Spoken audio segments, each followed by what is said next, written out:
할렐루야. 오늘 이 성탄절 아침에 이 성탄에 충만하신 하나님의 은혜가 우리 모든 분들의 삶 속에 임하기를 바랍니다. 오늘 아침 어떤 신문을 펼쳐봤는데 거기 머리 기사가 이렇게 떴어요. 성탄절 망쳤다. 이게 무슨 내용인가 봤더니 이틀 동안 안개로 인천공항에서 비행기가 수백 편이 뜨질 못했대요. 그래서 밑에다가 성탄절 망쳤다. 참 생각 많이 하게 만드는 머리 기사였어요. 여러분은 어떻게 생각하십니까? 그게 성탄절 망치는 건가요?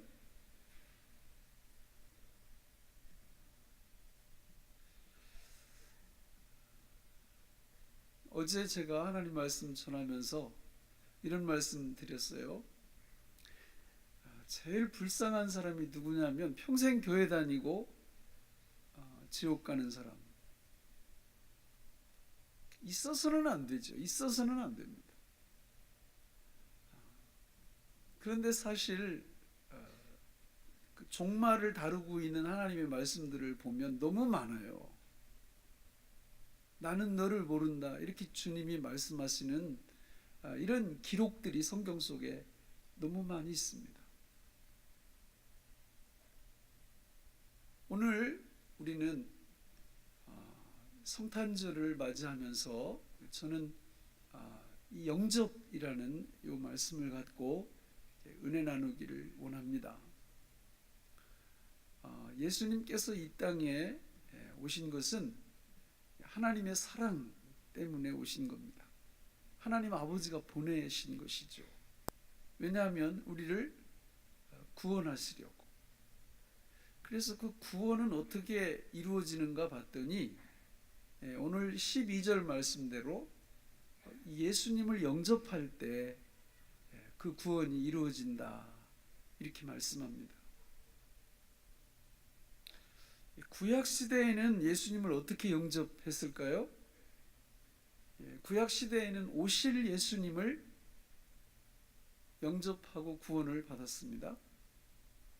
그러니까 신약시대에는 오신 예수님을 영접하고 구원을 받는데, 성경에 보면 이 구원의 완성까지 3번의 영접이 필요하다고 말씀합니다. 몇 번이요? 3번의 영접이 필요하다, 이렇게 말씀을 하고 있어요. 그래서 오늘 저는 이 3번의 영접이 뭔지를 같이 살펴보면서 은혜를 나누기 원합니다. 자, 첫 번째 영접에 대해서는 오늘 우리가 이 본문을 읽었어요. 요한복음 1장 9절로 14절을 우리가 쭉 함께 읽었는데, 여기 보면 예수님이 이 땅에 빛으로 오셨다. 그런데 빛으로 오신 예수님이 누구냐면 이 세상을 만드신 창조자이시다. 그런데 그 예수님이 오셨을 때 대다수가 영접을 했다고 나옵니까? 안 했다고 나옵니까? 안 했다고 나옵니다. 영접을 안 해요. 이게 너무 중요한 거죠. 왜냐하면 영접을 해야 누가 되는 거예요? 하나님의 자녀가 되는 거거든요. 근데 영접을 안 하니까 자녀가 안 됩니다. 자녀가 안 되면 지옥 가는 거죠. 로마서 8장 16절로 17절 말씀에 보면, 우리 같이 한번 읽어볼까요? 시작. 성령이 친히 우리의 영과 더불어 우리가 하나님의 자녀인 것을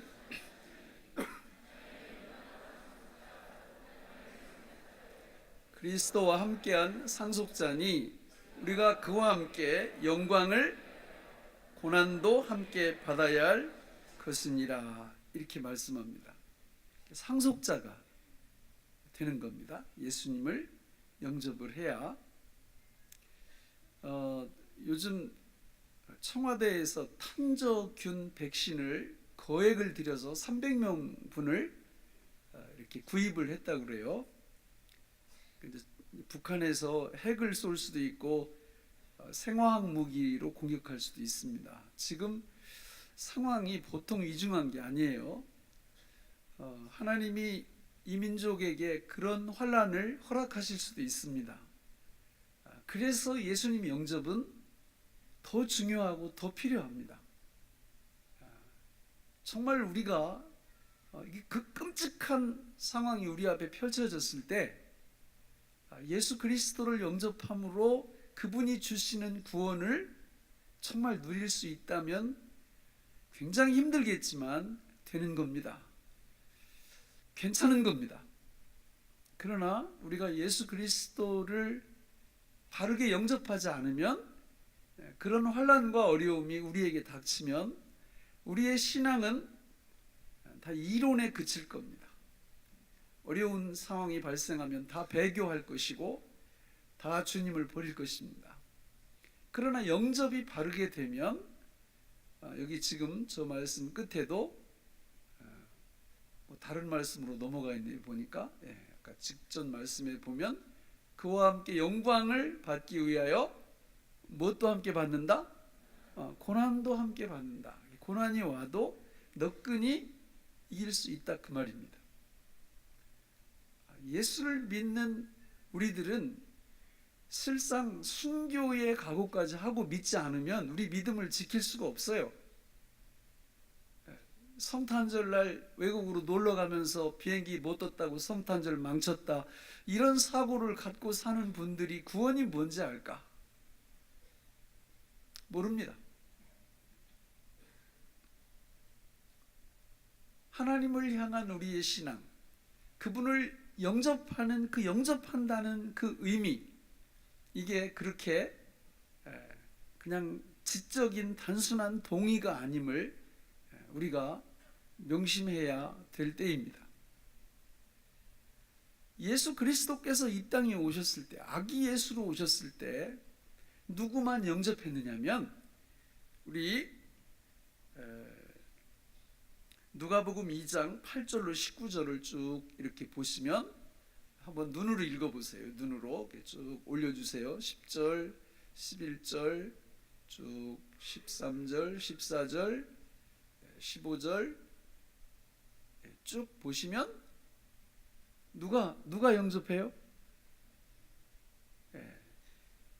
기득권 세력, 그 사회 속에서 잘 사는 사람들은 아기 예수가 오셨을 때 영접을 안 해요. 그리고 들판에서 목자 그러면 우리는 양치기들을 못 봐서 굉장히 목가적으로, 아주 서정적으로 이렇게 생각을 하는데, 이스라엘 가보세요. 목자가 어떤 분들인지. 그냥 3D 업종에 종사하는 그런 분들이에요. 그런 분들만 예수님을 영접하고, 성전에서 메시아를 기다리던 시므온이나 안나 여선지자 같은 이런 분들이나 영접을 하지, 대다수는 이 땅에 아기 예수로 오신 예수님을 배척했고 영접하지 않았다라는 겁니다. 그래서 결국은 수많은 사람들이 하나님의 사랑을 받아들이지 않고 거부했다라는 거예요. 오늘 이 시대는 어떤가요? 이 시대도 정말 재봐야 알아요. 재봐야. 우리의 신앙이 한번 고난의 어떤 풀무불 속에 들어가 봐야 내가 예수를 믿는지 진짜 안 믿는지 그걸 알 수 있다, 그 말입니다. 주일 하나 제대로 못 지키고 11조 하나 제대로 못 하는데 우리 생명이 왔다 갔다 하는 그런 위기가 우리한테 찾아오면 과연 주님을 붙잡을 수 있을까요? 그 영접이 바른 영접일까요? 아기 예수로 이 땅에 오신 예수님을 영접한다라는 것은 이런 의미가 있어요. 그분을 우리의 왕으로, 우리의 주권자로, 우리의 임금님으로 그분을 모신다는 이 전제가 깔려 있는 것입니다. 두 번째, 첫 번째는 성육신하신 인간의 몸을 입고 오신 우리 예수님을 영접해야 구원이 시작이 됩니다. 두 번째 영접이 있습니다. 두 번째 영접은 우리가 기독교 신앙 속에서 중요한 의식이 두 개가 있는데 하나는 세례고 하나는 성찬입니다.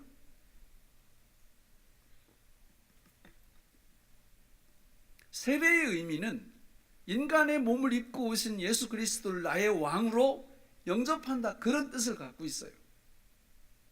이것은 평생 한 번만 하는 것입니다. 세례는 인간의 몸을 입고 오신 예수 그리스도를 나의 왕으로 영접하는 것은 평생에 한 번만 하는 것입니다. 성찬이 남아있어요. 성찬은 반복되는 겁니다. 이 성찬은 기회 있을 때마다 우리가 나눠야 되는 건데, 이 의미가 무엇이냐? 바로 이 의미가 성령으로 오신 예수님을 영접한다는 의미를 갖고 있어요. 성령으로 오신 예수님을 영접하는 것은 반복되는 겁니다. 날마다 해야 되는 겁니다.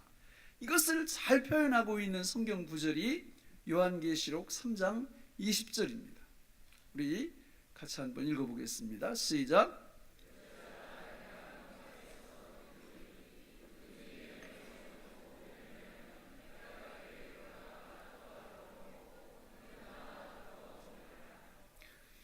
이것은 불신자한테 주신 하나님의 말씀이 아니고요, 요한계시록 3장에 소아시아 7교회, 2장 3장에 7교회가 있고 저게 마지막 교회 라오디게아 교회 교인에게 주시는, 성도에게 주시는 말씀이에요. 그런데 지금 이 사람들이 세례 받았어요. 그런데 성찬이 바르지 못한 겁니다. 무슨 얘기냐면 날마다의 삶 속에서 성령으로 오신 예수님을 영접하지를 않는 거예요. 그래서 예수님의 위치가 지금 그 교인들 어디에 있습니까? 마음 밖에 있잖아요. 예수님이 두드리고 있는 거예요. 계속. 야, 내가 좀 들어갔으면 좋겠다, 내 안으로. 근데 문을 안 열어줘요. 세례는 받았는데, 예수 믿고 내가 예수님과 하나로 연합됐다고 고백은 했는데, 실제 삶 속에서는 여전히 예수님이 문 밖에 계시고 자기 혼자 사는 겁니다. 자기 마음대로 사는 겁니다. 자기 뜻대로 사는 겁니다. 성경은 이렇게 되면 세례의 진정성을 의심해 봐야 된다고 말합니다. 예수를 믿는 것은 아기 예수로 오신 예수 그리스도를 믿습니다, 여기서 끝나는 게 아님을 말씀하고 있는 겁니다. 이 땅 위에 성령으로 오신 예수님이 실제로 우리 삶 속에, 내 영혼 속에, 내 마음 속에 들어오셔서 그분과 함께 동거하고 동행하고 동역하는 역사가 날마다의 삶 속에서 일어나야 될 것을 지금 저 구절이 말하고 있는 거예요. 점검을 해보세요. 나는 날마다 성령 하나님을 영접하고 있는가? 성령으로 오신 예수님이 내 안에서 날마다의 삶 속에서 나를 다스려 주고 계시는가? 내 마음 보좌에 성령 하나님이, 예수 그리스도 그분이 왕으로 좌정해 계시는가? 이것을 우리가 늘 점검을 해야 된다는 겁니다. 그 결과는 금방 알아요. 왜냐하면 요한계시록 3장 20절 말씀에 보면 우리가 어느 식탁에 함께 동참한다고 말해요? 저게 왕의 식탁이에요. 왕의 식탁. 왕의 식탁. 그러니까 왕의 식탁에서 그 식탁 교제를 왕과 함께 하면 알겠어요? 모르겠어요? 예? 한마디로 쥐염 열매나 이렇게 먹던 사람들이 살찐 송아지가 차려진 식탁으로 옮겨가면 그 영광을 알겠어요? 모르겠어요? 알죠? 금방 알아요. 그러니까 내가 성령 하나님을 늘 날마다 믿음 생활을 통해서 그분께 감사, 고백, 회개, 묵상, 간구를 통해서 그분을 늘 나의 왕으로 모셔드리면서 날마다 그분과 동행을 하면 왕의 식탁에 내가 동참하기 때문에 누구보다도 내 자신이 안다, 그 말이에요. 구약 성경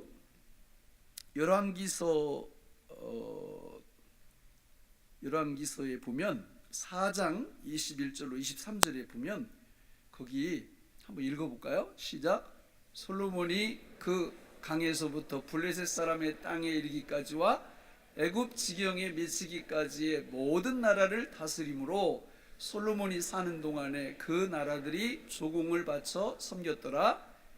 솔로몬의 하루의 음식물은 가는 밀가루가 30고루요 굵은 밀가루가 60고루요 살찐 소가 10마리요 초장의 소가 20마리요 왕이 100마리이며 그 외에 수사슴과 노루와 암사슴과 살찐 새들이었더라. 저게 무슨 식탁이에요? 왕의 식탁이에요. 왕의 식탁. 강원도 산골에서 나물 한두 개 하고 이렇게 먹던 사람이 저 왕궁으로 가서 저 식탁을 딱 대하면 모르겠어요? 내가 지금 어느 식탁에서 먹고 있는지?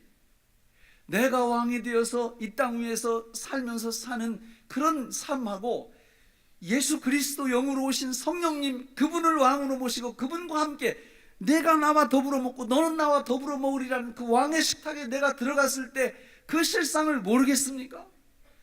압니다. 압니다. 내가 성령으로 오신 그 예수님 그분을 내가 늘 삶 속에서 날마다 영접하면서 그분과 함께 누리는 왕의 식탁의 영광을 우리 스스로, 개인 스스로 다 할 수 있어요.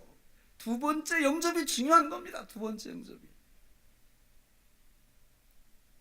많은 사람들이 예수 그리스도를, 아니 우리도 어떤 때는 예수님을 우리 문 밖으로 밀어놓고 이럴 때가 너무 많은 거예요. 우리 하나님은요, 하나님의 여러 성품들이 있는데 질투하시는 하나님이라 이런 말이 있어요. 성경에. 하나님이 질투를 하십니다. 혹시 어디 있는지 아세요? 예, 첫 번째 계명이에요. 첫 번째 계명. 10계명 중에 첫 번째 계명. 우리 한번 출애굽기 20장 3절로 6절을 같이 읽어보겠습니다. 시작. 너는 나 외에는 다른 신들을 내게 두지 말라. 너를 위하여 새긴 우상을 만들지 말고 또 위로 하늘에 있는 것이나 아래로 땅에 있는 것이나 땅 아래 물속에 있는 것에 어떤 형상도 만들지 말며 그것들을 섬기지 말라. 나 내 하나님 여호와는 질투하는 하나님인즉 나를 미워하는 자의 죄를 갚되 아버지로부터 아들에게로 3, 4대까지 이르게 하거니와 나를 사랑하고 내 계명을 지키는 자에게는 1000대까지 은혜를 베푸느니라. 하나님이 무슨 하나님이라고요? 질투. 왜요? 이유가 뭐예요? 왜 질투를 하십니까? 우리가 그분을 우리 마음 보좌에 늘 모셔야 되는 이유는 다른 데 있는 게 아니에요. 그분의 마음 보좌 중심에 누구를 앉혀놨어요? 저와 여러분들을 앉혀놨기 때문에 그래요. 먼저. 그래서 우리를 그렇게 사랑하시기 때문에 독생자를 우리한테 주신 거예요. 하나님의 마음 보좌 중심에는 바로 저와 여러분들이 있다 그 말입니다. 근데 우리가 바람을 펴요. 요한계시록 2장 1절을 7절에 보면 에베소 교회에 보내는 편지에 보면 그 사람들 다른 거 다 잘합니다.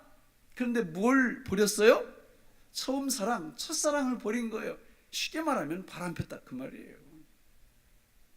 아이고 하나님이 뭐 그런 거 가지고 그러시나.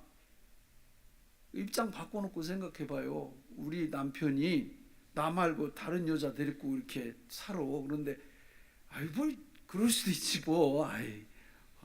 또 내 아내가 말이죠. 나 말고 다른 남자들하고 막 돌아다니며 이렇게 살아요. 그러면 남편이 마음이 넓어가지고 아이고 뭐 그럴 수 있지 뭐. 다다익선 아니야? 좋은 게 좋은 거지 뭐. 그럴 수 있어요? 천부당 만부당한 겁니다. 우리 하나님께서 왜 질투를 하시냐? 우리 하나님 마음속에는 우리밖에 없어요. 우리밖에 없어요. 그러니까 너희들도 그렇게 살아달라는 거예요. 동의하십니까? 성령으로 우리한테 오셔서 그 마음 보좌 중심에 들어오게 해달라는 거예요. 그래야 쥐업 열매 돼지들이나 먹는 그런 거 먹지 않고 살찐 송아지를 먹고 왕의 식탁에 동참해서 영원토록 영원한 생명을 주시겠다 그 말입니다. 그게 나쁩니까?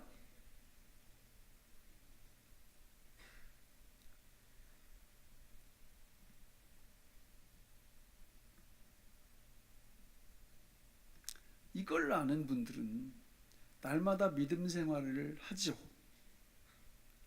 왜? 날마다 믿음 생활, 감사, 고백, 회개, 묵상, 간구를 통해서 성령님을 영접하는 거거든요. 날마다. 이걸 하죠. 억지로 하는 게 아니에요. 즐거워요. 너무 좋아요. 그래서 그분 왕으로 모시고 그분과 함께 살아가는 삼동의 삶을 펼쳐나가는 거죠. 이런 삶을 사시기를 바랍니다. 말씀을 맺겠습니다. 말씀을 맺으면 돼요, 안 돼요? 예? 안 되잖아요. 왜냐하면 하나 남았잖아요. 예, 그런데 맺으면 안 되잖아요. 그래도 맺어야죠. 왜냐하면 결론이 그거니까. 우리 주님은 세 번째로 이 땅에 다시 오실 겁니다. 육체를 입으시고 재림주로 오실 겁니다. 그런데요, 첫 번째, 두 번째 영접은요, 우리가 할 수 있는 거예요. 우리가 할 수 있는 거예요. 근데 세 번째 영접은 그때 우리 마음대로 할 수 있는 게 아니에요. 세 번째 영접은요, 재림주로 오시는, 심판주로 오시는 그분을 우리가 영접하려면 앞에 지금 말씀드린 첫 번째 영접과 두 번째 영접이 정상적으로 된 분들이 자동적으로 영접하게 되어 있습니다. 이해가 가시죠?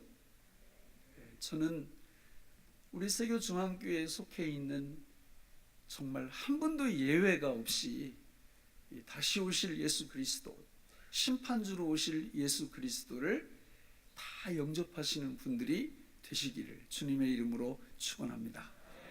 기도하겠습니다. 하나님 아버지, 오늘 우리에게 주신 이 말씀이 생명의 양식이 되게 하여 주옵소서. 예수님의 이름으로 기도하옵나이다. 아멘.